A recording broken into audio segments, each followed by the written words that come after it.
Real Madrid, like they want Neymar too. That could be. Is it? Yeah, it's in the. Yeah. It's not like in the works, but yeah, dude, they're Fucking talking. Neymar. They're talking, dude. Neymar, He's incredible. he's the shit, dude. But damn, dude, that guy just goes where the money goes. Like I can't blame him, dude. That's a lot of quiche, dude. Yeah. That guy gets paid so much money, dog. Yeah, it's ridiculous. How can you turn down contracts that big? You can't. You know? You can't, man.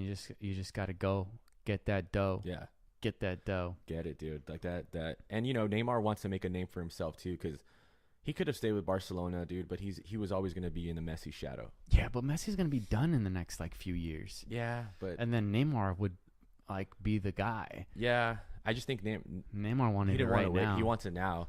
I don't blame him. He thinks he's good. He thinks he's good enough to be the best guy. Yeah. And he is, dude. Like he's what? He is. He's top 4, top 5 player, and Mhm. whatever. Like he deserves his own squad. Yeah, but I think he fucked up. Besides the money with PSG, Yeah. because he had a lot of hate at PSG. Yeah. People are like, "Fuck this Yeah. guy. Who Well, the fuck does this guy and- think he is?" Him and Cavani, right? They didn't get along or whatever. There was Not drama at really. the beginning. Yeah. And it's crazy because like I think it started with like who's gonna take free kicks and stuff like that. That's how you know who's the player, who takes the penalties and who takes the free kicks.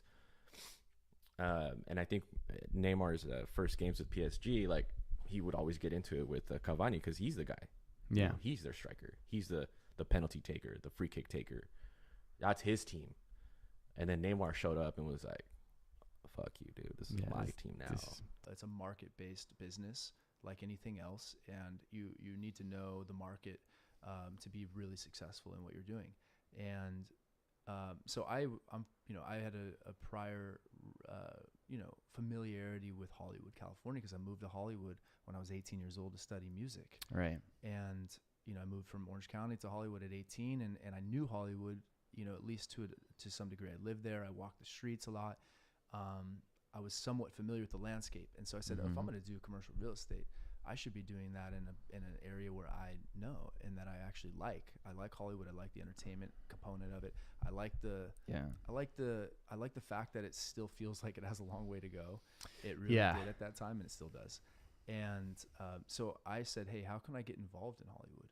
And so I went to, I said, okay, well, where would people that need real estate help, or where would people that know people that use real estate, have real estate, own it, control it, whatever it is, where would they congregate? How would they be involved in the community? And I said, of course, the Chamber of Commerce, duh. And so I went to a Chamber of Commerce mixer, kind of as just a trial. They didn't charge me. They said, hey, if you want to try this and see what it's about, come by. And so I went. It was at the Redberry Hotel on Vine in Hollywood. Oh yeah. And I came. I got like a name tag. I just wrote real estate on the name tag. I didn't even put my name on it because what does it matter, right? It's just I want people to know I'm in real estate. Yeah. And so this is really put yourself. This is a year and a half of me having any involvement in the business. Right. Okay. And I'm walking around and meeting some people. I have a glass of wine, whatever. And then I'm about to leave because I'm there for an hour and a half. I'm like, oh, this is kind of interesting. I think this is cool, but there's nothing here. I don't think anybody else I can talk to at this point. And I knew I was going to get a parking ticket because I was parked outside. I was like, oh, this meter's going to run out. Right. Welcome to Hollywood. And so I'm about to leave. I'm departing, and a guy goes, hey, real estate. And I'm like, hey, real estate. Like, yeah. He's like, you're just the guy I need to see. I need to talk with you. And I almost was like, hey man, I gotta go. I'm going to get a ticket outside. But I was like, I didn't pay to go to this event. Like what's this guy got to say? This is the most interesting thing that's happening here right now. Like what's he got to say? And he introduced himself and said, hey, I run, the number one nightclub crawl business in the US, and we want to open a location in Hollywood. And, we really need help finding a location. We don't need to have actually a store. We just need to have some space on the boulevard. We want to be on the boulevard because we sell tickets, and we only need a small space. He said, can you help me with that? I want to get as close to Hollywood and Highland, which is the main intersection of Hollywood, as possible. And I said, well, maybe I could help you with that. I could probably get in touch with the owners of those buildings. And he says, okay, well, let's catch up after that. And so, anyways, I got a parking ticket. And I went back to work, and I actually started calling the owners of even though this opportunity was relatively small, I just wanted to explore it. Right? Yeah. And I started calling all the owners of Hollywood Boulevard that were close to that intersection of Highland. And, finally I got one on the phone, and I gave him a pitch.